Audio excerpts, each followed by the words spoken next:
Meus irmãos, vamos abrir a nossa Bíblia no livro de Eclesiastes, que está quase chegando ao final. Ainda não chegou ao final, mas deve chegar. No próximo domingo, talvez. E o capítulo é o capítulo 11, começando do verso de número 7, indo até o verso de número 8 do capítulo 12. Eclesiastes, capítulo 11, versículo 7 até o verso 8 do capítulo 12.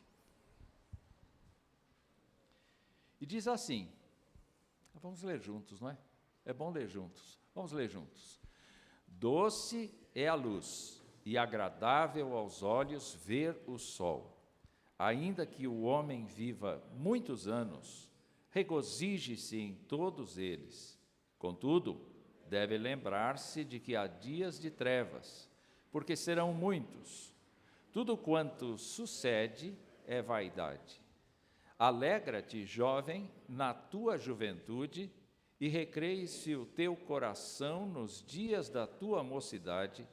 Anda pelos caminhos que satisfazem ao teu coração e agradam aos teus olhos. Sabe, porém, que de todas estas coisas Deus te pedirá contas. Afasta, pois, do teu coração o desgosto e remove da tua carne a dor, porque a juventude e a primavera da vida são vaidade.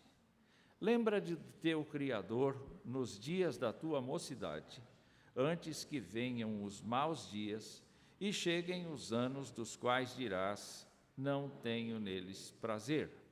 Antes que se escureçam o sol, a lua e as estrelas do esplendor da tua vida, e tornem a vir as nuvens depois do aguaceiro. No dia em que tremerem os guardas da casa, os teus braços, e se curvarem os homens outrora fortes, as tuas pernas, e cessarem os teus moedores na boca, por já serem poucos, e se escurecerem os teus olhos nas janelas, e os teus lábios, quais portas da rua, se fecharem, no dia em que não puderes falar em alta voz, te levantares à voz das aves, e todas as harmonias, filhas da música, te diminuírem, como também, quando temeres o que é alto, e te espantares no caminho, e te embranqueceres, como floresce a amendoeira, e o gafanhoto te tem por um peso, e te perecer o apetite, porque vais à casa eterna, e os pranteadores andem rodeando pela praça, antes que se rompa o fio de prata, e se despedace o copo de ouro, e se quebre o cântaro junto à fonte, e se desfaça a roda junto ao poço, e o pó volte à terra, como era, e o espírito volte a Deus, que o deu. Vaidade de vaidade, diz o pregador, tudo é vaidade. Pai Celeste, nós colocamos diante de Ti a nossa vida, para que ela seja examinada à luz da Tua palavra. Nós sabemos muito bem, ó Deus, que a Tua palavra guarda segredos para o nosso coração e o Teu Espírito os revela. E nós pedimos que o Teu Espírito nos guie, a despeito da nossa fraqueza, a despeito da nossa pequenez, que o Teu Espírito nos conduza. Porque, ó Deus, é assim que precisamos, é assim que seremos edificados. Nós suplicamos que o Senhor abençoe cada vida que está aqui, nas suas lutas pessoais. Nós intercedemos por cada um neste instante. Nós pedimos que, a despeito da idade diferente de cada um, a Tua boa graça, sempre constante e maravilhosa, empodere os Teus filhos e derrame sobre Teus filhos a Tua santa misericórdia e derrame sobre Teus filhos a santa sabedoria que vem do alto. Nós imploramos, nós agradecemos, no nome precioso de Jesus Cristo, Teu Filho. Amém. Meus irmãos, ainda que o texto termine tão melancolicamente, e ele termina, ele vai definhando, o escritor vai fazendo um retrato tão marcante a respeito do fim da existência humana, que a gente vai sentindo no coração esse declinar, esse pôr do sol dentro da vida humana. E ele vai, então, trabalhar essa situação, todavia, a partir da premissa da juventude. Isso aqui é um texto para moços, não é um texto para velhos. Aliás, aqui ninguém se acha velho. Alguém se acha velho aqui? Não, não há velhos aqui, não é? Só há gente assim bem rodada. Não velha, mas bem rodada. O fato é que a ênfase do texto, meus queridos irmãos, é a alegria de viver. A alegria de viver. É um texto efetivamente escrito, provavelmente quando o sábio já era bem idoso, e as conclusões que ele tirou de todo o exame das coisas foi este. O que a gente vai retirar de bom de tudo que eu vi debaixo do sol? E nós temos que nos lembrar disto. O tempo todo, o autor de Eclesiastes não escreveu com a premissa que nós temos da vida eterna, que é revelada no Novo Testamento, de maneira clara, de maneira intensiva. Ele trabalhou com a premissa de que a vida humana se extingue aqui. Não é? Ele não tocou no ponto da vida eterna. Há uma leve menção de que o espírito volta a Deus, e isso não quer necessariamente dizer que ele esteja falando de vida eterna com Deus, mas está falando do fato de que o ser humano é diferente de todos os outros seres existentes no planeta, ou em qualquer parte do universo. Ele está dizendo que Deus deu o espírito, ele está dizendo que Deus colocou no ser humano a vida, e por isso a vida volta para Deus. A pessoa jaz no túmulo, a pessoa volta a fazer parte da natureza mediante o seu desfazer, não é? O seu desfazer. Nós vamos então olhar estes versículos que nós temos pela frente, e eu quero... obrigado, porque já pulou 3, não é? Isso é muito bom. É porque o texto a gente já leu, fez bem, parabéns, pela sensibilidade. Doce é cuidar do data show, não é? Então, o texto, verso 7, diz assim: doce é a luz e agradável aos olhos ver o sol. Quem é que não gosta de ver o nascer do sol ou o pôr do sol aqui? Tem alguém que é meio morcego assim, não gosta? Todos gostam. Quando a gente vai à praia, a gente procura um lugar em que a gente consiga ver o sol se pondo lá no horizonte, parece que entrando no meio da água, não é? E se escondendo dentro do oceano, mas não está não. O fato, meus irmãos, é que quando o sábio contempla o sol, quando ele vê tudo iluminado, quando ele percebe toda a agitação da luz, a vida que existe na luz, ele entende que este é o modo pelo qual um ser humano se alegra. O ser humano se alegra na claridade e não na escuridão. O sábio também se preocupa com o fato de que ainda há uma expressão, vamos dizer assim, em que a luz é vista como alegria, é vista como bênçãos, é vista como vida, em contraste com a tristeza, com a adversidade e com a morte. É quase como se ele dissesse assim: olha, quando você está em dias maus, o céu é nublado. Quando você está em dias de solidão, em dias de tristeza, o sol não brilha. E isso também é cantado na poesia. Os poetas também falam disso. Ninguém fala do dia nublado, do dia cinzento, como um dia feliz. O próprio corpo da gente reconhece o dia nublado, o dia assim, cinzento, como um dia que vai ter que ser vivido com um pouco mais de esforço, com um pouco mais de luta. De qualquer maneira, a ideia do autor é que esse privilégio de habitar na luz, esse privilégio de contemplar o sol, esse privilégio de viver na claridade e de enxergar todas as coisas que estão no nosso horizonte, é a verdadeira razão de viver. Eu sou uma dessas pessoas que foi acostumada no trabalho. E se eu não tenho produção naquele dia, eu me sinto frustrado, eu me sinto triste, eu me sinto incompleto. Eu não sei quantos de vocês são assim.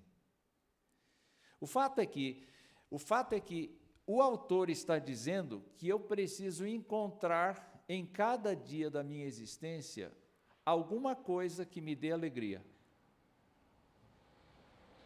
Alguma coisa que me faça rir, alguma coisa que me faça perceber o movimento das coisas. É claro que aqui ele não está mencionando a pessoa de Deus, mas daqui a pouco ele vai mencionar. Aqui ele está, então, dizendo que é necessário para a pessoa que ela se regozije, ou seja, que ela saboreie a vida como ela saboreia um alimento gostoso. Em outras passagens, nós vamos encontrar algumas afirmações assim: quando você buscar a sabedoria, você busque como quem busca um tesouro. Como é que é a atitude de uma pessoa que está buscando um tesouro? Se ela tem uma pá nas mãos, ela não se importa com as bolhas, ela não se importa com os calos, ela não se importa com as cicatrizes deixadas pelo instrumento, ela está procurando um tesouro, ela está ávida de encontrar alguma coisa de valor, então ela não dorme, não come, ela está intensamente imbricada em descobrir o tesouro.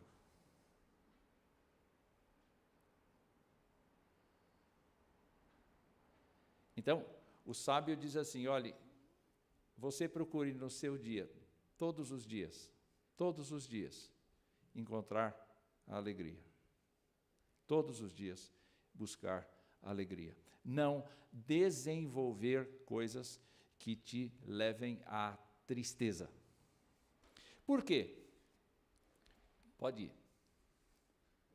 Isso. Por quê? Porque você vai ter dias de trevas na sua vida. Vocês lembram que ele termina cada sessão dizendo: vaidade. Vaidade é frustração, é nulidade. Vaidade é chegar a um determinado ponto e não alcançar o objetivo. Vaidade é o jogo do Brasil hoje.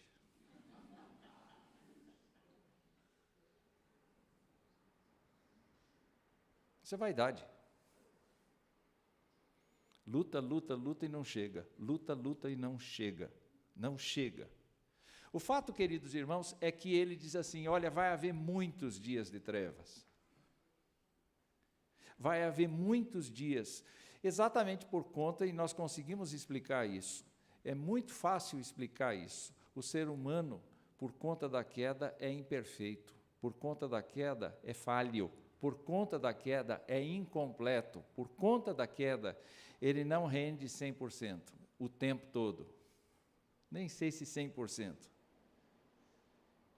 Ele não é eficaz, ele não é eficiente, Qual outra palavra que os... Ele não é nada disso. Ele é limitado. Então, o conselho é que, olha, você vai ter dias de trevas, a vida vai ser acompanhada de frustrações, a vida vai ter futilidades que se esforçam por eliminar a alegria, e esses dias de trevas serão muitos. O sábio não está escondendo o fato de que você vai ter dias em que você estará infeliz. Mas a alegria não é antônimo de infelicidade. A alegria, no sentido bíblico, tem o sentido de segurança, de conforto, de tranquilidade, de bem-estar. Diversas pessoas tiveram isso, experimentaram isso. Quando você olha, por exemplo, para os Salmos, você lê lá que o salmista às vezes está muito assustado, mas ele diz assim: eu me escondo em Deus, eu me refugio no Senhor, eu vivo agora cuidado pela sua providência. Lá no Salmo 121, por exemplo, ele diz: eu olho para os montes e não sei de onde viria o meu socorro dos montes, mas eu sei que o meu socorro vem do Senhor, que fez o céu e a terra. Eu não vejo como eu vejo o monte, eu não vejo como eu vejo a cadeia de montanhas, mas Ele me segura a mão, Ele cuida de mim. Então, no meio das tribulações, os autores bíblicos revelam que, embora dias de trevas venham acompanhados de frustrações e futilidades, doce a luz, e ainda que eu viva muitos anos, eu devo me regozijar em todos eles. Eu devo buscar, no dia de hoje, qual é a alegria. É claro que no espírito do Novo Testamento, o apóstolo vai dizer assim: em tudo dai graças. Dar graças no sentido das tribulações, dar graça no sentido das bênçãos. Dar graças no sentido de que Deus está conduzindo todas as coisas. Nós cantamos aqui várias vezes hoje que Deus é nosso Rei, que Jesus é nosso Rei. Ora, esta é a ideia. Entretanto, os comentaristas entendem que dias de trevas também fazem referência à morte, fazem referência à impossibilidade de reviver o passado. Puxa, se eu pudesse voltar 10 anos, eu teria feito tudo diferente. Não dá mais. Isso é dia de treva. Acabou. O tempo passou. A vida precisa ser vivida a partir de agora. É por isso que esse texto é para jovens. Quando é que a gente deve buscar alegria? Quando que a gente deve buscar alegria? Quando a gente chegar aos 80, aí é tarde demais. Quer dizer, não é tarde demais, vai. Vamos mudar. Mas vocês entenderam, não é? O recado bíblico não é para quem tem 80, é para quem tem menos de 80, bem menos que 80. A maioria está lá em cima, não é? Quanto tem menos de 80 em cima? Quantos tem menos de 80 em cima? Todos eles, ó. Não estou vendo nenhum aqui que tenha mais do que 80 lá em cima. Aí, o autor nos diz assim, dentro do mesmo contexto: alegra-te, jovem, na tua juventude, e recreia-se o teu coração nos dias da tua mocidade. Anda pelos caminhos que satisfazem ao teu coração e agradam aos teus olhos. Eu diria que todo jovem pode pegar a Bíblia, colocar o dedo aí e dizer: mãe, é bíblico eu fazer o que eu quiser da minha vida.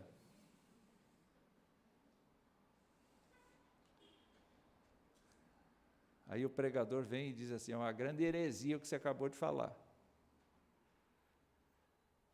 Porque, meus queridos irmãos, o que o nosso sábio está dizendo é que se nós queremos, devemos, precisamos descobrir a alegria em cada coisa que nos acontece, o começo de tudo isso é a época mais que ele chamou de primavera da vida. É certo que algumas pessoas, quando pensam no que está escrito aí, pensam, olha, ninguém manda em mim, eu faço o que quiser, eu não tenho que dar satisfações da minha vida para ninguém. Na verdade, ele está dando a entender, e ele não foge do espírito bíblico, que a alegria na juventude é uma vida vivida com intensidade. Quando a gente chega numa determinada idade, a gente não quer viver a vida intensamente. A gente se importa em dormir bem, não é? A gente se importa em comer bem. A gente se importa em ter relações de amizade bem sólidas. A gente não se entrega facilmente a paixão nenhuma. A gente quer coisa segura. Mas na juventude, a gente quer loucuras. A gente quer se divertir. E a gente não sabe quando é divertimento e quando é loucura. É na mocidade que a gente não tem o discernimento. Desculpa vocês que estão abaixo dos 80 e que se sentem jovens. Na juventude a gente não tem bom senso porque a gente não viveu o suficiente para ter bom senso. Tem gente que é excepcional. Tem gente que experimentou o labor da vida muito cedo e amadureceu muito cedo. Eu tenho visto na universidade, todos os dias, algo assim em torno de uns 2.000, 3.000 jovens por vez, porque eu só passo ali no campus numa determinada hora. Na verdade, naquele campus frequentam 29.000 jovens por dia. E dá para perceber que quando eles estão falando da tecnologia, eles estão achando que aquilo é uma coisa, é um mal necessário, mas quando eles estão falando da balada, quando eles estão falando de se entregar ao outro em prostituição, de quando eles estão querendo se entregar a uma experiência de drogas, eles pensam nisso como uma aventura que vai lhes trazer prazer. Eles não conseguem pensar que isso pode prejudicá-los amanhã. Eles não têm essa visão, eles são absolutamente imediatistas. E eu quero dizer com muita tristeza que a geração hoje, que está com 20 anos, com 30 anos até, é imediatista. As pessoas não param nos empregos, as pessoas não são estáveis, as pessoas estão buscando alguma coisa para se dedicar à aventura. E o ponto é que este versículo, embora seja encorajador nessa direção, ele não nos dá margem para aceitar que o nosso autor esteja pensando em soltar o freio do jovem. Absolutamente. Ele diz que, ele dá a entender que a vida deve ser vivida com toda a intensidade, a gente deve gostar de alguém, a gente deve viver para o Senhor. E uma palavra aqui, os mais velhos, os nossos filhos adolescentes querem ver pais cristãos que têm coragem. Eles só vão se impressionar conosco se nós desafiarmos o diabo e se nós vivermos para a glória de Deus. Mas se nós dissermos assim, filho, vá para a igreja, eu já tenho a minha fé, você precisa ganhar a sua. Ele não vai, porque ele quer ver em você e em mim parâmetros. Ainda que ele diga que não aceite, que não aceita os parâmetros, ele quer ver isso. Ele quer ver pais que desafiam a gravidade. Ele quer ver pais que caem de joelhos no chão. Só vão compreender disso um pouco mais tarde, quando amadurecerem um pouco. Mas agora eles precisam de referências. Se eles tiverem pais, com todo respeito, desculpe a minha língua frouxa aqui, não é? Mas se os pais forem frouxos na fé, existe toda a possibilidade dos filhos adolescentes se desencaminharem. É claro que a graça de Deus os traz de volta quando Deus quer. Mas então, prevê uma vida intensa interiormente e uma vida intensa exteriormente.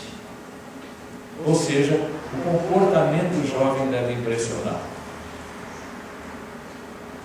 Hoje eu vim correndo para a sala e disse: Esther, você precisa ver isso.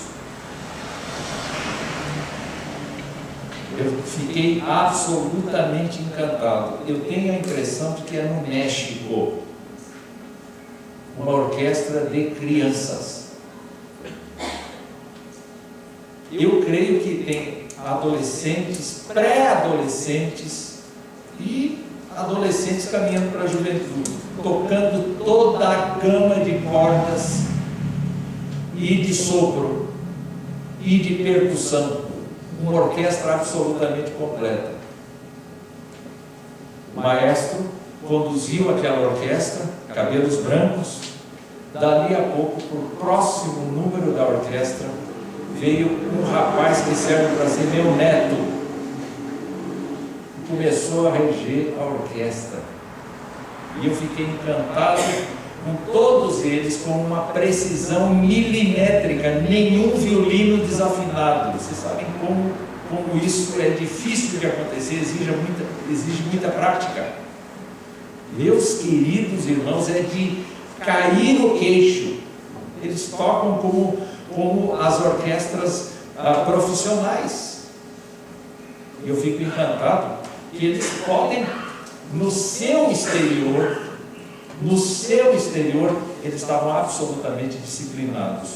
Quando não era a hora do instrumentista tocar, ele estava com o seu instrumento guardado no colo, olhando para a partitura. Ninguém distraído. Aquilo é viver intensamente. Então, a sugestão do texto é que os jovens devem andar em caminhos que satisfazem. E nós vamos perceber que não satisfazem a eles. Mas é na juventude que a gente define o rumo para onde vai. É na juventude. De vez em quando eu pergunto para um adolescente, para um pré-adolescente: o que você gostaria de fazer na vida adulta? Que tipo de estudo você gostaria de fazer? E a maioria que eu perguntei já disse assim: não sei ainda. Vocês devem se lembrar no tempo que vocês eram jovens. Será que as decisões que vocês tomaram foi acertado? Vocês estão contentes nos lugares onde vocês estão hoje? É por isso que o sábio diz assim: na hora da juventude é o momento exato de você descobrir o seu lugar para o resto da vida. Então não podem ser decisões muito tolas, muito inconsequentes, sem pensar. Ou seja, na juventude, o sábio convida o jovem a alegrar-se, andar pelos caminhos que satisfazem o coração, mas todos eles têm um objetivo. Vamos passar. Qual é o objetivo? Bom, tudo quanto um jovem fizer vai ter que prestar contas a Deus. Sabia disso? O que fizer no escuro, o que fizer no claro. Quantos beijos você deu na namorada, Deus sabe. e contabiliza. Quantas vezes você pensou na namorada do outro? Deus sabe. E você vai ter que responder. Que coisa doida. Então, quando um jovem diz assim, tá bom, eu vou viver intensamente a minha vida, ele tem que se lembrar. Do mesmo jeito que encontrar a alegria todo dia, você não pode se esconder do fato de que você vai passar tristezas. O jovem, todos os dias, tem que viver intensamente a sua vida, descobrindo a alegria, mas ao mesmo tempo dizendo, olha, de cada ato, de cada pensamento, de cada palavra, eu vou prestar contas a Deus. E por isso que a vida tem que ser sábia, no sentido de buscar a alegria. A alegria de viver deve ser estimulada no jovem. As reuniões dos jovens têm que ser muito alegres. Mas ao mesmo tempo, as reuniões dos jovens têm que levá-los a pensar, olha, toma cuidado, porque o que você vai fazer, você vai prestar contas a Deus. Não é? E contas a Deus. Contas a Deus. O sábio diz assim, afasta, pois, do teu coração o desgosto e remove da tua carne a dor, porque a juventude e a primavera da vida são vaidade. Ou seja, tem duas coisas para tirar. Uma delas é o desgosto, é a decepção. Uma delas é não entrar em dividida. Ou, numa outra linguagem chula, não entrar em roubada. Esses dias atrás, uma menina veio de outra escola e entrou com maconha no Mackenzie.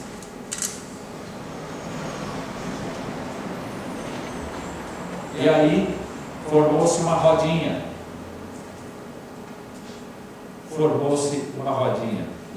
E nesta rodinha, alguns alunos do Mackenzie estavam lá. A maioria deles não é crente, a maioria deles vai ao Mackenzie por causa dos princípios e valores, mas a maioria deles não tem fé, não tem convicção religiosa. Eles são pessoas da sociedade. O que aconteceu? As câmeras pegaram. Vá para o Mackenzie, por onde você passar, você vai ser visto. Tem muitas câmeras lá. Eu acho que mais de 300. E eles foram pegos. Então, a menina da outra escola foi conduzida à polícia. E os nossos alunos todos eles foram passados por um processo disciplinar. E uma das meninas, testemunho de todos, estava só ali. Ela não estava fazendo nada. Nem ela estava fumando, nem os outros disseram que ela estava fumando. Ela estava ali. Simplesmente ali. Ela tomou 10 dias de suspensão. Vocês estão entendendo quando eu falo de entrar numa roubada? A gente precisa selecionar amigos. A gente precisa ter a segurança de que os amigos não vão nos levar a situações aflitivas. Tem mais uma coisa que aconteceu, mas eu não vou contar em detalhes. Eu só vou dizer que o delegado na delegacia disse assim: se eu indiciar essa menina por porte de maconha, ela vai ser acusada de traficante e ela é uma consumidora. Então vamos dizer que você, uma outra menina que é do Mackenzie, fez isso.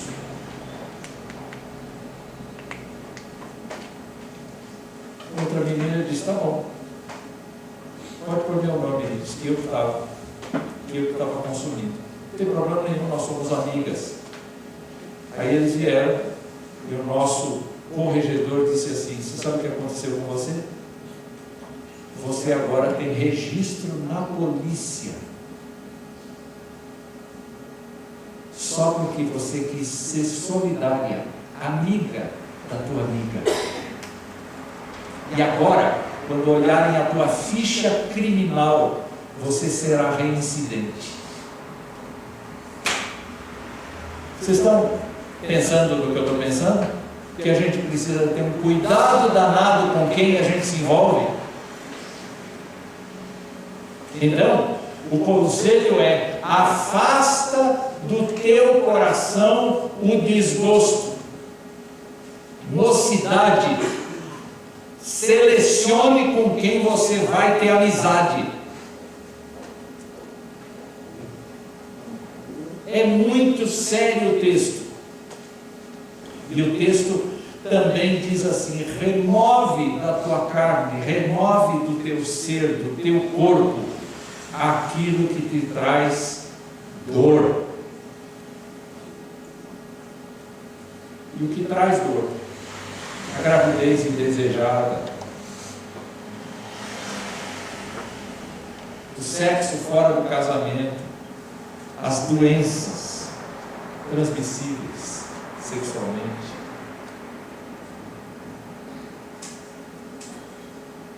os lugares por onde a gente anda e a ameaça de morte. Afasta, remove da tua carne a dor. Por quê? Porque este período é efêmero, este período é passageiro. Olha, nós os mais velhos aqui sentimos saudade do tempo que a gente podia correr à vontade sem se cansar muito, que a gente podia passar longas horas sem dormir, que a gente podia fazer assim verdadeiras maratonas, porque o nosso físico suportava. Isso tudo passou tão rápido. Deixa eu fazer uma pesquisa aqui. Quem acha que a vida passa rápido? Everybody. Todo mundo aqui. Vamos continuar. Lembra-te então do teu Criador nos dias da tua mocidade, antes que venham os maus dias. A ideia é simples. Não dá para a gente traçar uma vida em que a gente tenha alegria todos os dias, embora os anos sejam maus, sem a gente estar atrelado ao Criador. E quando a gente fala do Criador aqui, a gente vê que no texto 3 vezes existe a palavra Deus. Deus, Criador, Deus. Deus, Criador, Deus. Então, dentro dessa perspectiva, o nosso autor está dizendo que é justamente nesse momento que a maior aventura do jovem pode acontecer, que é se encontrar com o seu Criador, com o autor da vida, com aquele que tudo pode, com aquele que tudo faz, com aquele que é soberano sobre todas as coisas, aquele que habita no céu e está acima dos céus, aquele que tem a terra nas suas mãos. A verdadeira vida começa no relacionamento com Ele. E o nosso autor diz assim: qual é o tempo de uma pessoa se encontrar com Ele, com o Senhor? Não é? E ele propõe: lembra-te dele nos dias da tua mocidade. E diz: antes que venham dias maus. O que vocês estão vendo aqui? Um relógio na mão, nas mãos lisinhas de uma dama. É uma senhora que está carregando o relógio. Eu botei a foto para caber aí no slide. Mas o que isso significa? Significa que o tempo passou. significa que a vida se escoou. Não tem volta. A vida não tem volta. É uma vez que ela é vivida. Contrariamente, o cristianismo diz que você é único, seja aqui, seja na eternidade. O espiritismo vai dizer que você muda de casca. Então, às vezes você tem casca de homem, às vezes você tem casca de mulher, às vezes você tem casca de cachorro, às vezes você tem casca de barata. Depende dos males que você tenha feito aqui. Mas Deus diz, não, você é único. O seu corpo será devolvido a você na ressurreição dos justos, glorificado à semelhança de Cristo. E eu fico pensando no fato, meus irmãos, de que daqui a pouco a Esther e eu estaremos assim, só que sem cabelo. O que aconteceu conosco? Aconteceu que as pernas vão se tornando fracas. Aconteceu que os dentes precisam ser trocados. Hoje em dia a tecnologia está tentando prolongar a vida do nosso corpo. Nós estamos conseguindo grandes sucessos médicos. Nós podemos prever enfermidades com um certo tempo. Nós podemos evitar determinadas doenças pelo tratamento que fazemos. Nós já temos remédios que equilibram o nosso corpo. Tem remédio para curar a doença e tem remédio para manter a doença quieta. Deixa eu fazer uma outra pesquisa de campo aqui. Hipertensão, olha lá. Não é muita gente. Diabetes, está diminuindo, gente. Mentira.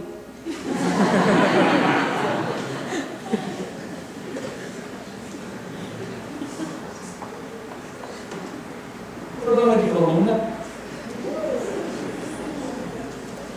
As dobradiças estão ficando ruins. Pois é. O fato, queridos irmãos, é que nós estamos a caminho de morrer. E o sábio diz assim: antes que venham dias de infortúnio, dias de peso, dias de aflição, dias de agonia, que certamente virão, antes que venha o enfraquecimento natural do corpo, antes que venham todas as deficiências e nós cerremos de vez os olhos para esta terra, o que é que nós devemos nos lembrar? Do nosso Senhor. Entregar a vida do nosso Senhor. Descansar no nosso Senhor. Dizer ao nosso Senhor: Pai, Tu estás nos céus, santificado seja o Teu nome. Seja sobre nós a Tua vontade, tanto no céu como na terra. O pão nosso de cada dia nos dá hoje, a alegria nos dá hoje. Nos ajuda a ver a vida alegremente. Nos ajuda a perceber Tua condução, o Teu cuidado, o Teu carinho sobre nós no dia de hoje. Ajuda-nos a olhar para a vida e tomar decisões que são de acordo com a Tua vontade.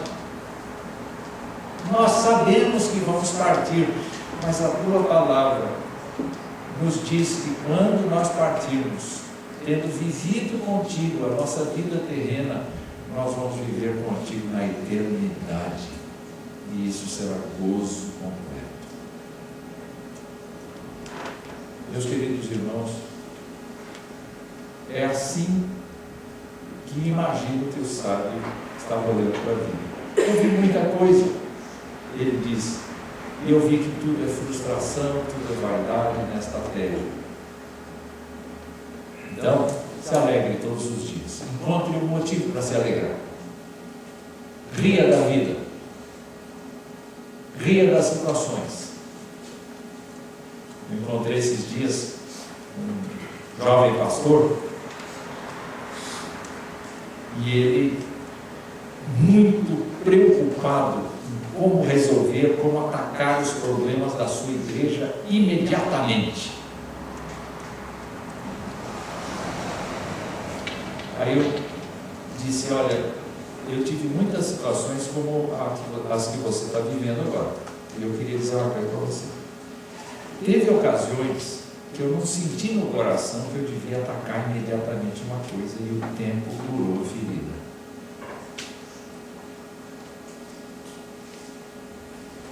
Aí ele escreveu dizendo, aprendi uma coisa hoje,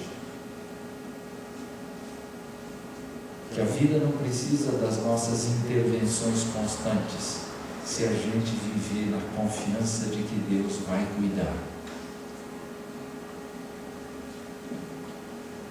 Vamos viver alegres, sabendo que os dias são maus. Juventude, viva a vida com toda a intensidade que ela tem. É o seu tempo de fazer isso. Mas se lembre, por favor, se lembre que Deus está anotando na carteirinha dele a sua vida toda. E Ele vai perguntar para você, o que você fez naquele dia? Você vai ter que responder. Então, remove a frustração, remove a dor, remove o fracasso. Escolha os amigos, escolha com quem você vai andar. Não se entregue facilmente aos outros. Se lembre dele, do Senhor, desde cedo, porque a gente vai enfraquecer. E estando enfraquecidos, Ele vai continuar sendo a nossa força. O papai dizia assim, olha, o crente é diferente. Mas por quê? Porque até no fim da vida o crente canta, o crente ora, o crente ri, o crente vê alegria nas coisas pequenas. Eu acho que ele pegou bem o que o sábio queria dizer. Deus abençoe vocês. Deus fortaleça a vida de vocês. Tem um hino que a gente não conhece, eu acho. Os mais antigos devem conhecer. Mas eu espero que a igreja, ao final de todas as estrofes, tenha memorizado um pouco da melodia. A letra diz assim: a ti seja consagrada minha vida, ó meu Senhor, meus momentos e meus dias sejam só em teu louvor. Nós vamos cantar sentados por enquanto, e na última estrofe nós vamos ficar de pé.